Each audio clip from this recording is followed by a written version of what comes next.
জাতীয় সংসদ নির্বাচনের পর থেকেই স্থানীয় সরকার নির্বাচন নিয়ে প্রস্তুতি শুরু করেছে জাতীয় নাগরিক পার্টি ও বাংলাদেশ জামাত ইসলামী। ইতিমধ্যে বিভিন্ন সিটি কর্পোরেশন ও একাধিক পৌরসভায় প্রার্থী ঘোষণা করেছে তারা। জাতীয় সংসদ নির্বাচনের অভিজ্ঞতা ও আগামীর বাস্তবতাকে সামনে রেখে পরিকল্পনা সাজাচ্ছে দুই দল। উভয় দলই বলছে এককভাবে নির্বাচনে লড়াই করার কথা। তবে জাতীয় নির্বাচনে জোটবদ্ধভাবে লড়াই করার পর স্থানীয় নির্বাচনে আলাদা হয়ে নির্বাচনে গেলে ভোট ভাগ হওয়ার আশঙ্কা করছেন কেউ কেউ। ফলে প্রশ্ন উঠেছে, তবে কি সিটি নির্বাচনেও জোট বাঁধবে এনসিপি জামাত?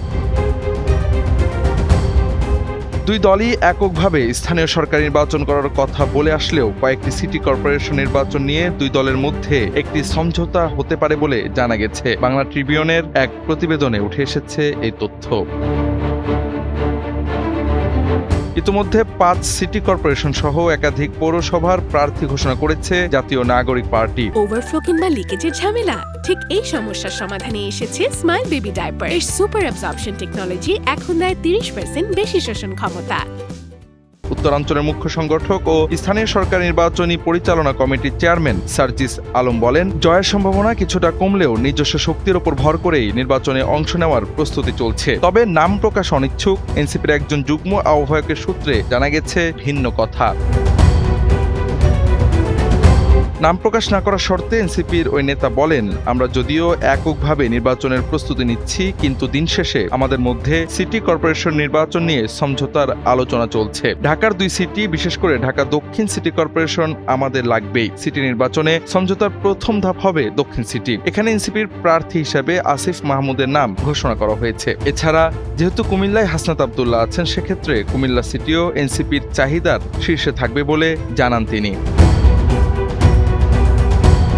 এ বিষয়ে 11 দলীয় ঐক্যের সমন্বয়ক ও জামাতে ইসলামীর সহকারী secretary general doctor AHM Hamidur Rahman Azad বলেন, আমরা এককভাবে স্থানীয় সরকার নির্বাচনের প্রস্তুতি নিচ্ছি। জোট হবে কি হবে না সেসব পরের বিষয়। যেহেতু 11 দলীয় জোটের মধ্যে একটি নির্বাচনী সমঝোতা আছে, স্থানীয় সরকার নির্বাচনের দিন তারিখ ঠিক হলে তখন এ নিয়ে কথা হবে। এদিকে এনসিপিকে সিটি কর্পোরেশন নির্বাচনে আসন ছেড়ে দিতে নারাজ তৃণমূলের জামাত নেতাকর্মীরা। জামাতের একজন রোকন বলেন, জামাতের ঘাড়ে চেপে সংসদে গিয়েছে এনসিপির নেতারা। এবার জামাতের ঘাড়ে বসে নগরপিতা হওয়ার খায়েশ জমেছে তাদের। যদিও দেশের স্বার্থে 11 দলীয় জোটের ঐক্যবদ্ধ থাকার ইঙ্গিত দিয়েছেন জামাতের শীর্ষ নেতারা।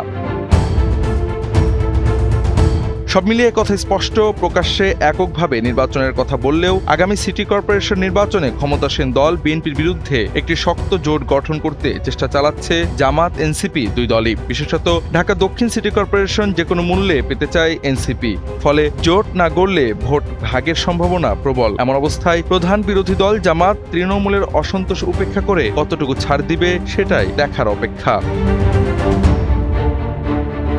Javad Ahmed, NPB।